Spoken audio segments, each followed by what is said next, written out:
Well, hi everyone. Welcome to session 8 of the Practical CSM Customer Success and Leadership Skills series. My name is Michael O'Sullivan. I'm speaking to you from the south of England, where it is jolly hot for us. Early September, and it's 30 degrees, which is unusual for us, and it's a little bit unpleasant, I have to say. In the chat room, I've posted a URL for the feedback, and please feel free to leave your comments, good, bad, indifferent. We're always pleased to receive them, and hopefully we can improve everything that we do. So let's get started, shall we? This is who I am, Michael O'Sullivan. I've been in business, various types of business, for over 30 years. I'm not going to say anything more definite than that. Running a variety of companies, from financial consultancies through to educational consultancies, to technology companies. And among other things, I've worked for the European armed multinational education training software company. I've run Apple's certified training centers, which we did quite well with, I have to say. I've worked as a consultant to ultranational financial institutions. I used to be a trader, foreign exchange trader in the City of London, and left that to advise financial institutions on some of their business practices, not so much their financial strategies, obviously, because that's a whole world of pain and numbers and micro this and micro that, but their broader strategy, their business approach, how they will structure their business, and so on and so forth. Now I run a couple of companies doing delivering micro learning and developing online learning for corporations, small businesses, various size companies, which involves negotiating memorandums of understanding, heads of agreement, contracts, clients, subcontractors, and so on and so forth. Prior to that, I was involved in obtaining funding from the European Union to run various projects for universities and other public bodies, several of them multi-million-pound contracts, which helped thousands and thousands of freelancers in the mostly creative industries, I have to say. And I also worked as a consultant to industry startup hubs for universities, where we helped graduates, postgraduates, to take their idea and to monetize their idea, make it a business proposition, so that they obviously knew the technology. Some of the stuff I didn't frankly understand, but that's the way of the world these days. But help them to put together a business plan, how to pitch it to VCs or to startup funders or next stage funders. What was important, because to make them understand what's important to a funder is not necessarily what's important to them, to make them understand that and to compromise and address things. And we work with over 100 companies to move them into the market over a period of several years. So as I said, in the chat room, I've already put in a URL for the feedback. Use it, please, if you feel the urge to let me know how we're doing. Let us know how we're doing. And if you have something you want to say while the session's going on, I'll try and keep an eye on it. And if I can help or answer the question, I'll do my best to do it. So what we're going to be talking about today is problem solving. There are loads and loads of ways to solve problems and different types of problems, so on and so forth, with different techniques. And you can Google problem solving techniques, and I imagine you'll get 10,000 hits or whatever. So I didn't think there's any point in saying, well, you could try this, you could try that. So I'm going to pick one that's worked well for me. I'm not saying it's the best. I'm not saying it'll solve every problem you have, and I'm not saying it's definitely for you. But I found that it works in different situations and different scenarios. So hopefully you'll find something, you'll be able to take something away from it, apply bits of it that will work for you, and maybe solve a problem that you've got, or to look at a problem that you've got in a different way. As I say, it'll become clear as we go through it. So as I say, you can Google it, and there are 101 ways to solve a problem. You could use the Rubik's Cube solution, keep fiddling about and fiddling about and fiddling about, and eventually, hey, you get the answer. There you go. Or you could use probably the top 10 answers that Google will give you. You can use a root cause analysis. You can do brainstorming sessions, SWOT analysis. I'm sure you've seen all these things, all these techniques, cost benefit, prototyping. You can bring in an external expert, a me or someone better qualified than me to help you solve a problem, to bring a fresh pair of eyes, to look at it in a different way, just to bring a different perspective to things. You can ask your customers, you can ask internal forums, so you can get feedback from them. You can get some data and you can analyze the data to hopefully give you an insight into what's going wrong. The thing about data is you bring your own perception to it. And people, you have this with this anchor, what they call anchoring bias. So you tend to look for the data or the numbers that are going to support your position, your thesis, what you're bringing to the table, if you see what I mean. So the data analysis is good, but you've got to approach it with an open mind. You can go collaborative tools and platforms where you sort of get a forum and you're trying to get a solution that way. Sometimes it works. I don't think it's not one of my ways of doing things. And you have continuous improvement, where you do this iterative approach and you move forward bit by bit by bit by bit, and eventually you come to a solution.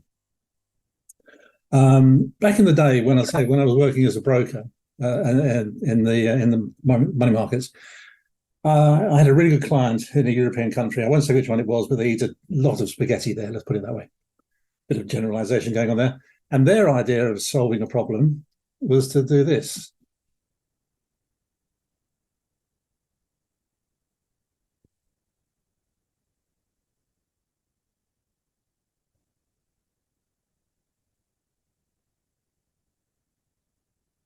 And that's what they had. They had their problem-solving room. I kid you not. They used to put the people in the room, shut the door, and let them shout at each other until they sorted it out. Didn't work. Total disaster. Because what happened was what you see there. The chap on the right is facing in the other direction. The one on the left is furious and he's frustrated. So what have you solved? You haven't solved anything at all. But their idea was just let them go in there and sort it out. And there was always a third party in there sitting there shaking their head thinking, what is the point of this? So as I say, there are lots of ways that you think solves a problem. That's not necessarily one of them. So what I have found that works for me is something called polarities. Now, you may have come across this, you may not have done. It can be, you may have come across paradoxes or dilemmas, and there are lots of paradoxes out there.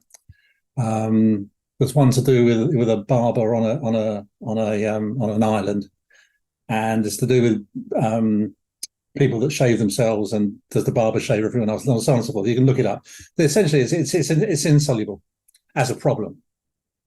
So they represent two seemingly opposite values and perspectives that can appear contradictory, but they're actually interdependent. They're sort of the yin and the yang. So recognizing and managing these polarities can offer lots of benefits, and it can help you to make sense of and to manage, solve a problem, but deal with the problem. Let's put it that way. So if you approach it in a polarity sense, you can broaden the perspective. So you can embrace both sides of the polarity, and it can lead to more comprehensive solutions, because you consider a wider range of perspectives and the potential consequences. So you're looking at it as a bigger picture.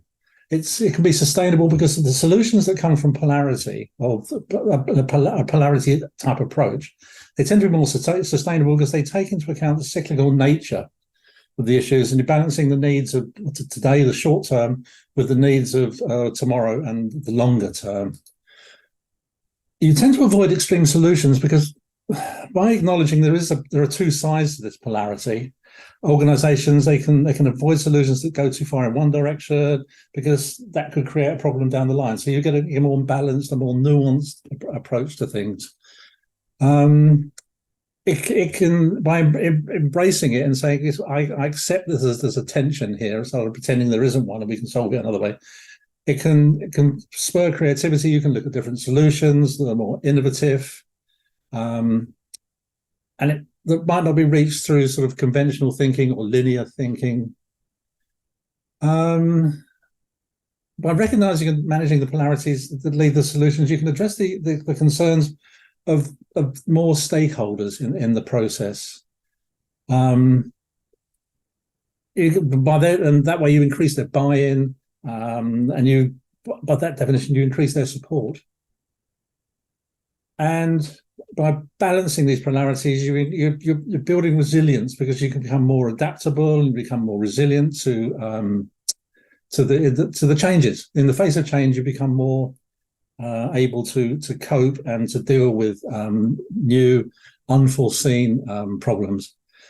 And you can avoid making the same mistakes, or repeating mistakes, because if you understand what the challenge is, if you understand the challenge as a polarity rather than a problem, you can prevent oscillating from one pole to the other, from A to B to B to A. So you stop bouncing around. You find something that's more, as I say, more subtle, more nuanced, more likely to be, as I say, sustainable. And it can foster collaboration, because by having more stakeholders involved, and you develop this team approach, you get more diverse viewpoints, and you can find a common ground, or you can find some sort of synthesis between the different viewpoints, the different stakeholders, the different groups involved. But in essence, while polarities can seem like a barrier to effective problem solving, they are actually, when they're managed and recognized and appropriately, they become quite a powerful tool for achieving, let's say, superior outcomes, better outcomes. So let's just think a little about what are polarities. Well, it's a balancing act. I mean, leadership is not about decision making. There was a guy in Europe in the middle of the last century called General Tito. Some of you may have heard of him, probably not. But Tito was sort of slang shorthand for go here, go there, because he was a wartime leader, very successful. But he told people, go here, go there, do this, do that. It may have worked then. It doesn't work now, I don't think.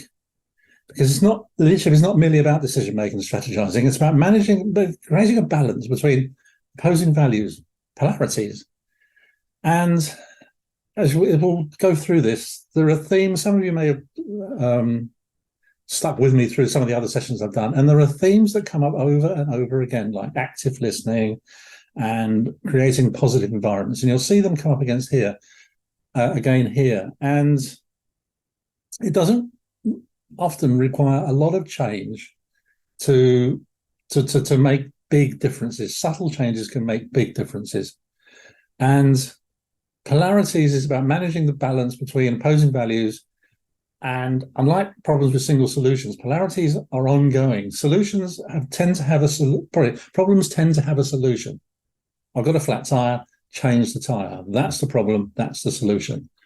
With polarity, with other problems, with problems that relate to polarity, they're more subtle. They need a different type of solution. They tend to be chronic and ongoing.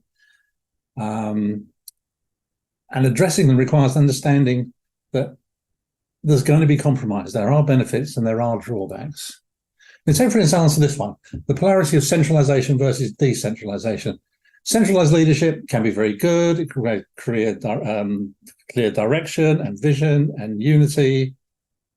But a strong leader can tend to stifle innovation. On the other hand, if you decentralize everything out, so you have these little hubs here and there and everywhere, and in the north of the country, in the next country, in the south, in another continent, it can empower creativity and individuals, but you lose cohesion, you see. So there's this yin and yang thing again. This effective leadership requires the value of both and a balance. So shifting focus as situations demand. It's a nuanced approach. I think that's what successful leaders are good at.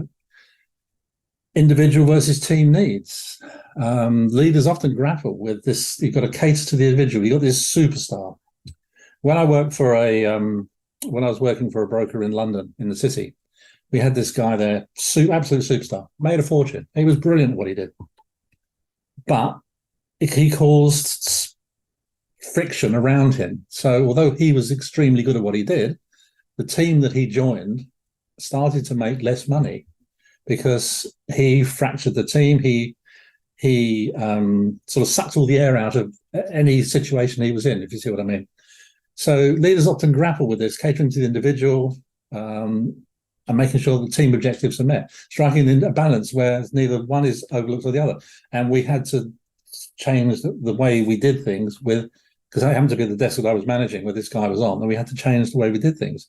Because we got to a situation where we had two people on the desk, and they both had a client, and they both of them had two sides of the trade in their own hand.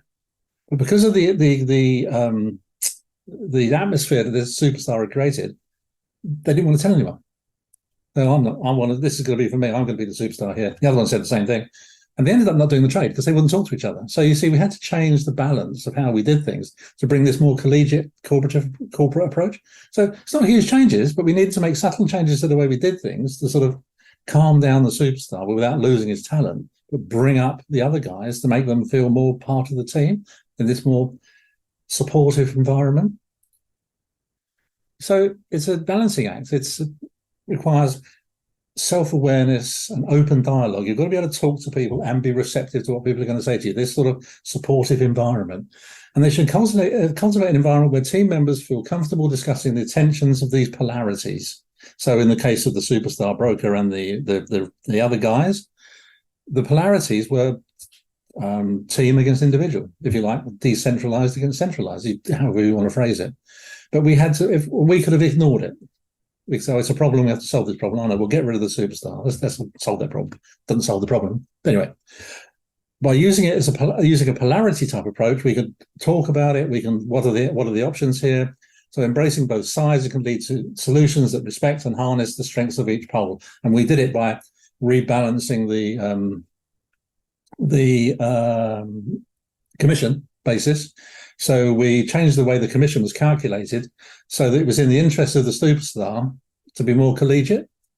So in the end, we just pitched it to him as, well, you'll make more money this way and you're still jolly good. And we said to the other guys, look, he's going to come down a bit so you can come up a bit. And it changed the balance, changed the atmosphere.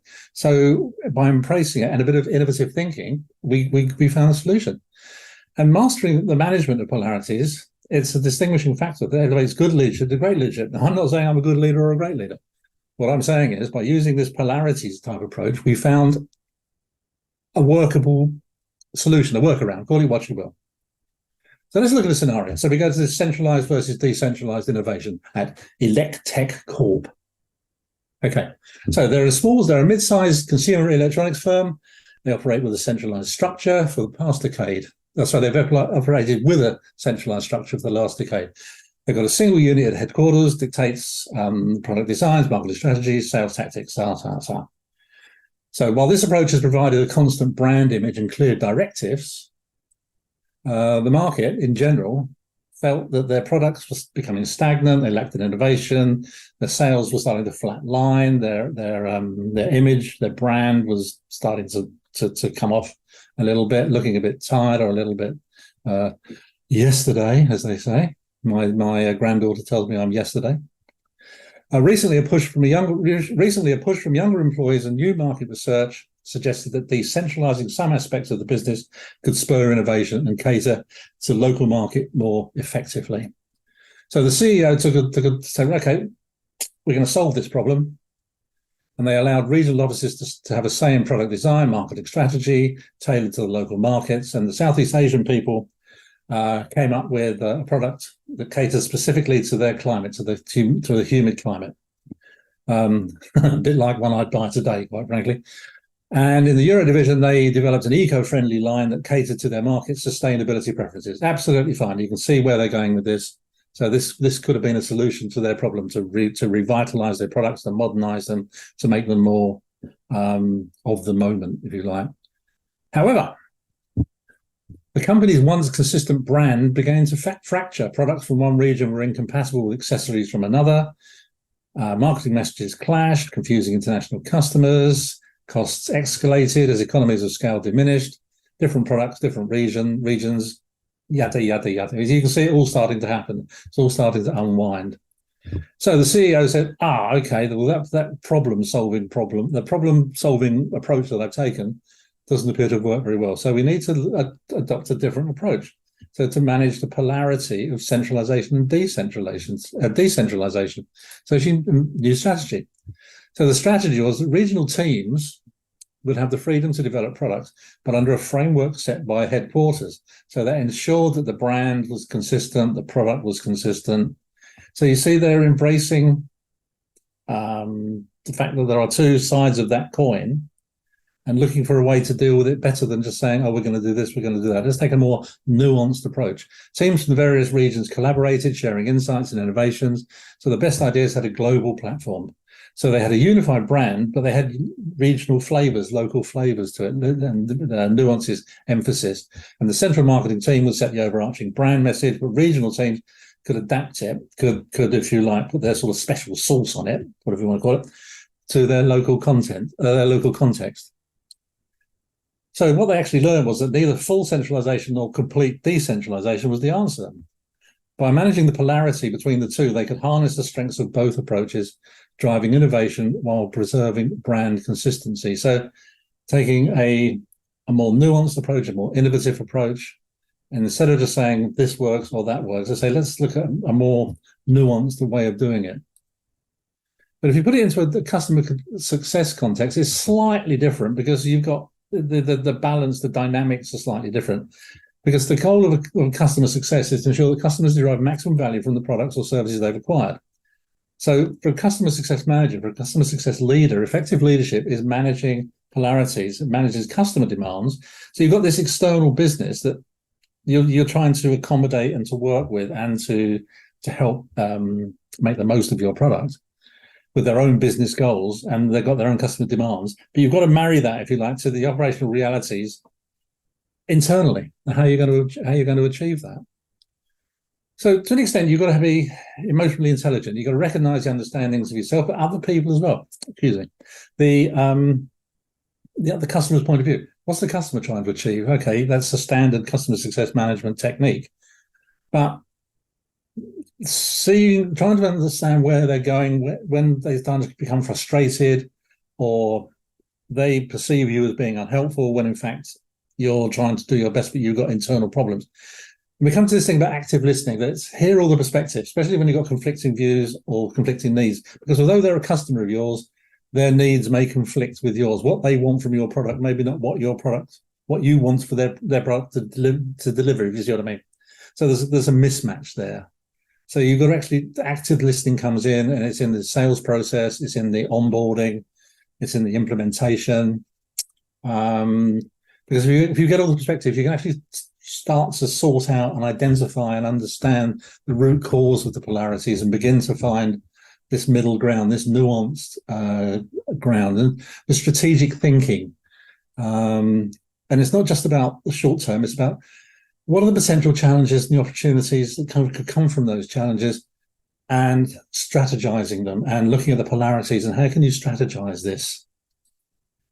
And the ability to change direction, to pivot, to be flexible, so that, as I say, the customer may have demands that are almost diametrically opposed to where you want to go, and that what he wants your product to do may not be what you think it's capable of or is in your best interest for it to do, if you see what I mean. There are different dynamics where you're dealing with a customer, internal polarities with external customers that are buying things from you, and that's it. They walk out of the store or they take it from the site and they download it and so on and so forth, and essentially they go off and use it. This is slightly different because it's a much more dynamic environment. It's a much more fluid environment.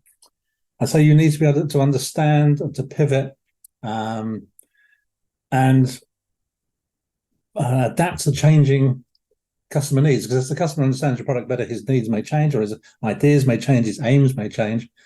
And it's important to communicate, to articulate your thoughts and set expectations and manage expectations and keep the communications open, make them feel that they can talk to you about this, and you let them get to a situation where you feel you can talk to them about it. So you can try to mitigate, to massage down, to manage the challenges of the polarities. And it's not perfect, not a perfect world. Business isn't perfect. There will be times when you have to make different difficult decisions, tough calls. And it's essential to be decisive, but be fair, to be seen to be fair. So you make the case, this communication, the short-term needs against long-term needs implications, works both ways, short-term needs implications, etc., etc. But you've got to be open and bring people with you as far as you can. Understand, communicate to them why you're doing it and what you're doing it for. Because polarities, you'll be conflicts. They're bound to be conflicts. You're going to get the new age against the traditionalists, the tech heavy against the traditional heavy, and you have to develop the skills, the understanding, the perspective to mediate and to find common ground, because there will be some common ground. There's always some common ground. The question of finding it and then developing this harmony, and so the customer is happy with what you delivered to them. It does what you said it would do on the tin. You may have to change around things slightly, managing expectations, but customer success is about, as you know as well as I do, upselling, reselling, reducing churn.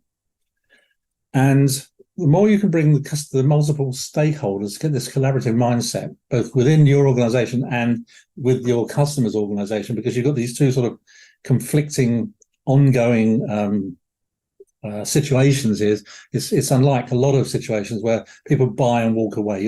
They're buying, and then you sort of go and live in there like a sort of in the host organization for a while you set things up and get things running properly, because it's in your interests and your brand and your reputation to make sure things work properly. But you're going to meet various challenges, barriers, demands in the other organizations. So it's the more collaborative you can be, the more diverse and innovative the solutions. It does help. It does make a difference. And being empathetic, seeing their point of view and showing a genuine concern for what they're trying to do, for their challenges, their needs, because they may not have foreseen all the problems they're going to have or the problems that arise. And that helps to bridge the gap. Visionary leadership, well, yeah, everyone likes visionary leadership. And if you can see over the wall to the other side, well, that makes life a lot easier. But even with the polarities of pulling in different directions, if you've got this sort of strong vision, this idea of where you're going to go, it does help to pull people along, to clarify your thinking and to communicate well. They all bundle up together. So in a customer success context, I think, as an example, I think it's important that it's perhaps more important than in a situation where you sell a product and the person walks away with it, tucked under their arm, so to speak. So what are the differences between problems and polarities from a business leader's point of view? Well, for business leaders, distinguishing between problems and polarities is essential for making, for decision making, whether allocating resources or strategic planning.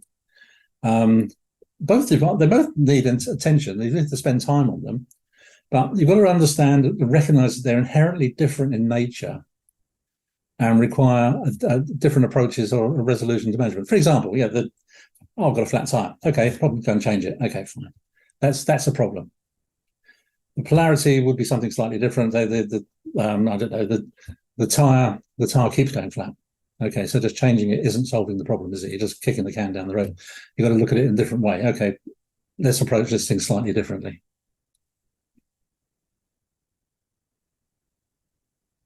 So a problem, let's say, these are solutions or issues that have a definite solution. And once solved, the matter is typically resolved. Flat tire, new tire, at least for the foreseeable future until it goes flat again. Whereas polarities, they're ongoing. They tend to be chronic issues, things that are there all the time. They can't be solved with a one-time solution. Why is the tire going flat, for example? Instead, they are dilemmas or there are tensions between two interdependent values or perspectives. Sales and marketing, they're interdependent, but they're slightly different. So they need to be managed over time rather than resolved once and for all, because you probably can't resolve them once and for all, can you? In their nature, problems, they're tangible, they're well defined. You can see it, you can feel it, you can touch it, you can smell it, whatever. They have a clear starting point, and hopefully they have a clear finishing point. Polarities, they're more abstract. They tend to recur in cycles, and they may manifest in different ways over time. So how would you approach it? Well, problems, they require analytical thinking. They require fact-finding. Okay, let's decide what's the problem. Let's identify the problem. Flat tire is a bit simplistic. The engine in my car has stopped working. Okay, we've identified the problem. And we have to do some analytical thinking. Why has it stopped working? Okay, is it run out of petrol? Is the battery gone flat? So we need to do some fact-finding. Is there fuel in the tank? Test the battery. Is the battery running? So obviously we're using a systematic approach. Got petrol. That's working. My knowledge of cars isn't very good, so I'm really pushing my envelope here on why cars go wrong. But you take my point. It could be, I don't know, the wires come out or something. You take my point. It's about analytical fact-finding, systematic approach to find the solution. Polarities, they demand adaptive thinking. It's understanding the underlying tensions. What are the issues here? What are the tensions? What's causing the tensions? And it's monitoring. So you come up with a solution, you come up with what you think is a solution, and you have to monitor it, and you have to adjust it, and maybe go back and do a little bit more. So it's this cyclical. They occur in cycles, and they are solved in cycles, if you like. And the duration, well, once resolved, they don't usually come back in the same form if it's a problem. You've solved it, fine. With polarities, they're there, they're ongoing. A tension is a tension. You can reduce the tension. You can find a way of working with the tension and turning it hopefully to an advantage. So we saw with the example, they had a broad marketing strategy, and they allowed the regional hubs to adapt the overall approach to their local market, but they kept the overall brand, if you like. So the brand was recognizable. So no matter where you go, you recognize that brand. With polarities, ongoing, persistent, often requiring leaders to revisit and adjust their approach as situations change. So the tension may reduce, or it may rebalance, if you like. So you may have a lot of tension here, not much there. All of a sudden it's the other way around. So still tension, but you need to adjust and pivot, if you like, to find a better way of doing it. So for example, declining sales due to a faulty product or an operational glitch, causing delays in delivery. Okay, so you can fix a faulty product. As this analyze, fact finding. Okay, why is it faulty? Is it a process? Is it a production problem? Is it a design problem? We can fix it. Operational glitch. Okay, if we didn't order enough, why didn't we order enough? What's wrong with our forecasting? What's wrong with our delivery chain? So on and so forth. Polarity is balancing the need for innovation against maintaining operational efficiency. You see, it's different. So centralization against decentralization, much more nuanced, much more flexible, much more fluid. Once they're solved with a problem, it's generally stable, predictable. We found the glitch, we found the faults in the product, so on and so forth. With polarities, even after finding a balance, the equilibrium may be disrupted due to external factors. It could be a change in personnel, it could be a change in market, the wider market. It could be an impact upon you, and that will cause internal tensions. Oh, I told you so. This wasn't going to work. I told you we should have pivoted to that. We should have done this. So lots of things can change. So it's requiring constant recalibration, which is why a business leader has to be open, approachable, flexible, listening, active listening. Because problems, if they're not addressed, they can escalate. They can become major issues. But with a polarity, if a polarity is mistaken for a problem and solved rather than managed, then they can lead to a swing towards one extreme, negating the benefits of the other polarity. So you can say, new against old, why are we going to go new? So you lost all the inherent, the legacy benefits of the old. So it could be knowledge, it could be experience, it could be customer brand, customer loyalty. And they all go to the new, and then the new turns out to be not so good. And then, I can't go back to the old because I got rid of the old. Because it was a problem, so I solved it by getting rid of them. You see how polarities are different, how things change, how they make differences. So for a business leader, recognizing whether they're dealing with a problem or a polarity is crucial. It's understanding. Problems require solutions, polarities demand balance and ongoing management. If you try and solve one as the other, you get this law of unintended consequences. Oh, I've got rid of all the legacy, I've got rid of all the old, and oh gosh, the new isn't good. So we've already been there. So you understand that you've got to be aware of what you're dealing with. Think about what you're dealing with. Analyze what you're dealing with. Is it a problem? Is it a polarity? And a lot of problems can be solved with a polarities type approach, if you see what I mean. So let's look at a case study here. Okay, so we've got this fashion forward, this e-commerce while maintaining in-store relevance. The background is fashion forward. It's a popular high street fashion retailer, enjoys steady sales from its physical outlets, from its bricks and mortar division. However, the advent of e-commerce and their innovative tech tools has began to draw customers away from the bricks and mortar stores, leading to a significant drop in in-store sales. So what's the polarity? Is the tension between maintaining the traditional in-store shopping experience and adapting to the e-commerce boom. So, okay, what do? They launched an e-commerce platform integrating features like virtual try-on, which using augmented reality, allowing customers to see how outfits would look on them without visiting the store. They had in-store tech so that they had smart mirrors in their physical stores, which recommended accessories and alternate styles based on what customers tried. So they didn't they didn't get rid of the bricks and mortar, which is, I will solve that problem. We'll get rid of that and we'll go all this way. So no, they said, we've got bricks and mortar, we've got physical presence, we've got a reputation, we've got a brand. How can we improve and enhance on that brand? So by managing the what is a perceived tension between AI, high-tech approach and the traditional bricks and mortar, people like to go into stores approach. So the customers could start their shopping journey online. They could look at items online. They could go to the store, vice versa. They had this sort of blended approach. So they embraced the polarity, the tension between the perceived tension between the perceived tension between the two. Hey. So this one, Urban Chic, they had this perceived tension between personalization and community engagement. So Urban Chic, they're a boutique fashion retailer, relied on the personal touch and its unique offerings, and with this boutique approach, this focus, this tight, this unique, customer-centric approach. And with the technological innovations like AI-driven fashion suggestions taking over, they faced a decline in sales as customers went to the platforms offering customized fashion advice. So they sit there and they click, click, click. Okay, so what's the polarity is balancing the personal touch of the boutique experience with the efficiency, the customization, the perceived customization, because let's face it, it's an AI machine driving this personalization. If you think that's personalization, well, fine.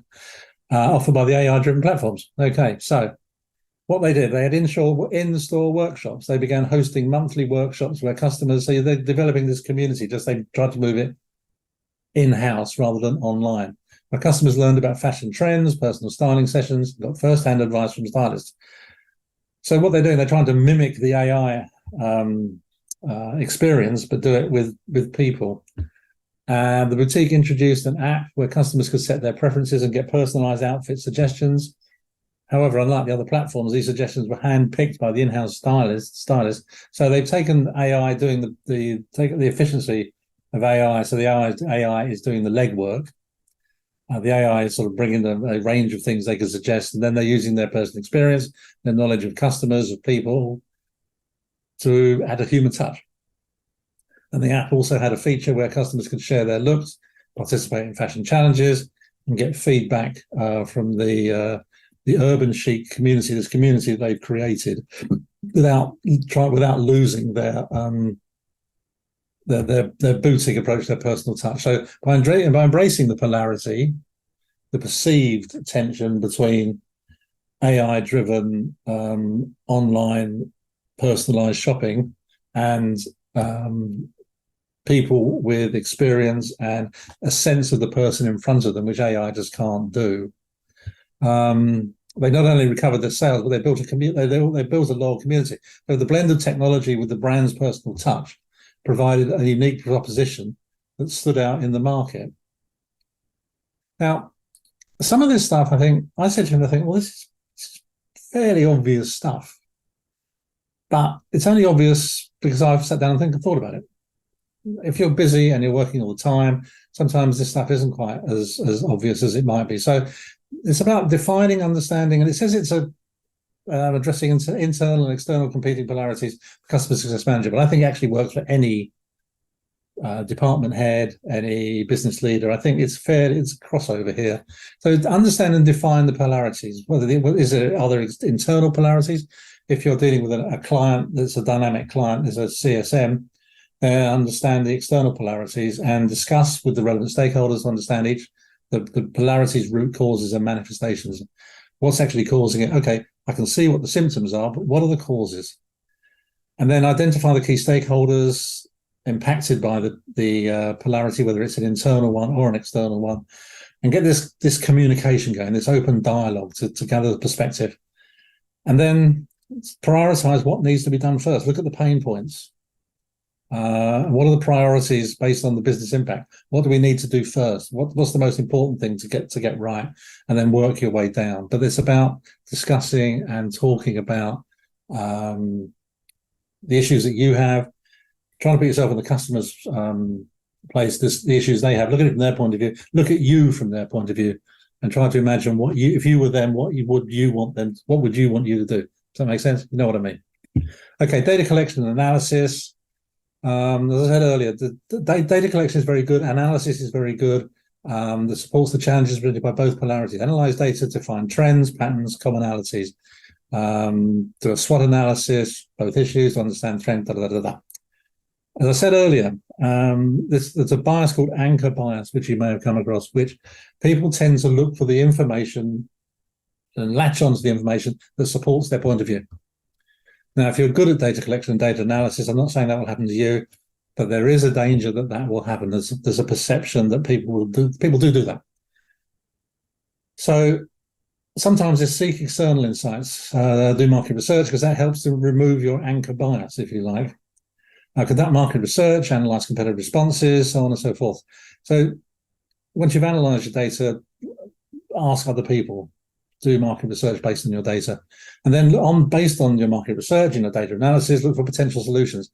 Talk to the people in-house, because they understand your cultures and your values. Speak to the external client, because they understand their cultures and bias and values. And identify the tensions, the polarities, because once you've identified it, you can then begin to talk about cross-functional collaboration and look for solutions that are holistic, that don't just support you or support the client, but they've got to work for both of you. Otherwise, they're not sustainable. They're just not sustainable. And test it. Run a pilot. Okay, this is what we think will solve the problem. Before we roll it out across the complete installation we've done for the product for the client, let's just take a small sample and we'll test it, and then we'll look at it. We'll look at the feedback. It's not rocket science here. Test it, new iterations, so on and so forth, like agile project management. Do a little bit, move quickly, do a little bit, move quickly, so on and so forth. Collect feedback and then feed it in, refine the solution. It's not rocket science here. And communicate the solutions internally, externally, disseminate the feedback sessions to refine and improve, and tell other people what you're doing. And when you've tested it, refined it, fed back on it, you can roll it out, the internal one, and you can roll out the external one. Hopefully they're similar or they cross over. If not, they should be mutual. They might be independent, but they can be interdependent, and they can cross over and support each other. Review and iterate, as we've already covered that. Gather the feedback post implementation, adjust, iterate based on outcomes. make any adjustments or changes as internal or external environments change and adapt and move, because they will. They just do. Because what you think is going to happen, even when you've tested it in a small scale, when you roll it out on a large scale, it may not work as you expected everywhere. Very important, this one, I think. Documentation and training. Document what you've done. So you record what you've done, so when it goes well, you can show other people. And when you come to employ new people, you can work up training sessions and training courses based on what you've done, because you know it works, because you tested it. And documentation is, I think it's overlooked. And you don't have to learn lessons from mistakes. You can learn lessons from successes as well. And I think that's quite an important part of this process. And celebrate wins. Yeah, we've done a good job. It's not been perfect, but we're 10% better than we were last year. We're 15% better than we were last month. So even if they're incremental, they're not earth-shattering changes. Even if they're incremental, I think encouraging a culture of success and celebrating success helps people to learn. They're more encouraged to learn. They're more encouraged to adapt. And I think by following this checklist, or something like this checklist, or take the parts of it that you haven't already implemented, because you may have it all, you may have some of it, you may not have any of it, that you can navigate the changes, the challenging waters, I was being very literary then, wasn't I, of competing polarities, so that ensuring that the internal and external challenges are met, and they're robust and they're actionable. So take a moment, think about, in your situation, in your company, are there polarities there that you may be thinking of up until now being problems? And is it a tension to be managed instead of a problem to be solved? I think take a step back, consider things, maybe look at them slightly differently, and maybe a solution that you wouldn't have necessarily thought was there may present itself. So integrating polarity thinking into your leadership. Odds are complementary. Again, problem polarity. In the dynamic world of business, leaders often encounter situations that aren't merely problems with solutions, but rather polarities, independent pairs of values that seem at odds that are actually complementary. We think back to centralized, decentralized, team, individual. They seem at first sight to be insoluble as a problem, but looked at as a polarity, there can be solutions to it. And integrating polarity thinking into leadership is about recognizing and harnessing the power of both of these values to achieve a higher purpose, whatever that higher purpose happens to be. Making life more pleasurable in the office, making more money, growing the business, expanding into new territories, improving customer satisfaction, reducing churn, product returns, recalls, whatever. It depends what you want to achieve. But traditional problem-solving methodologies might encourage leaders to choose between stability and change. However, with polarity, both are essential. You need stability in a business to be profitable. Businesses need to change and adapt as market circumstances change. Either new products come on the market, consumers demand different things. They may have gone from disposable, throw it away, I don't care, to sustainable, and I want to be sustainable. And we found that the research has shown that the more sustainable a company is in a lot of situations, the more customers like them, and customers like a brand to be sustainable. You know, you'll see McDonald's have the trucks going down the motorway or the autobahn or whatever, saying this truck is powered by recycled cooking oil. People like to see that. They remember it. It's in their brand. I remembered it. It's in their brand. It's in their interest. So things do change, and stability brings order and predictability, while change fosters innovation and adaptability. If you're not stable, you can't innovate, you can't be adaptable. So you go back to yin and yang. Without one, you can't have the other. And the process begins by identifying the key polarities in the leadership context. Once recognized, leaders can map out the positive and negative outcomes. of over-focusing on one pole at the expense of the other. By going all down the decentralized route, we saw what happened with loss of margin because of you lose the scale, the economies of scale, and you lose brand identity because they don't look the same. One thing about McDonald's, wherever you go, you'll know it's McDonald's because the brand identity is very strong and they don't change. So you go into an Apple store anywhere in the world and it's an Apple store and you know it immediately. So although the nuances may change, the core brand is quite strong. And this awareness helps in creating strategies that maximize the benefits of both poles, ensuring a balanced approach. So we can be innovative and we can be adaptable, but we're reliable and we are, sturdy, stable. So stable and reliable generates income, which allows you to be more innovative and adaptable and so on and so forth. Because if you've got a good cash flow, you can take more chances. So, for instance, consider the polarity of autonomy and collaboration. By valuing both, leaders can cultivate an environment where the team members feel empowered, back to what we were saying earlier about this supportive environment, and yet their roles are also to encourage and synergize, brainstorm collectively. Don't be afraid to fail. Don't be afraid to put forward a suggestion or an idea that doesn't work out. So bring it to the team, let the team brainstorm it. So you've got the individuals coming in and then the team brainstorms it. So you've got this managing the polarities again there, you see. So integrating polarity thinking not only leads to better decision making, but it also fosters resilience. So if you shift from an either or to a both and, you can navigate challenges better. People bounce back. Instead of saying, oh, the idea was terrible, well, I'm not going to say anything else again, I didn't like the reaction I got to. Yeah, come on, don't worry about it. It didn't go right. If you look at some sports teams, for example, player makes a mistake, whatever else, what does the rest of the team do? They come around and say, don't worry about it, mate. Don't worry about it, fella. We're all right. We're going to go together. We're going to go again. So it's about this building resistance that with agility and foresight, you get these holistic, sustainable outcomes.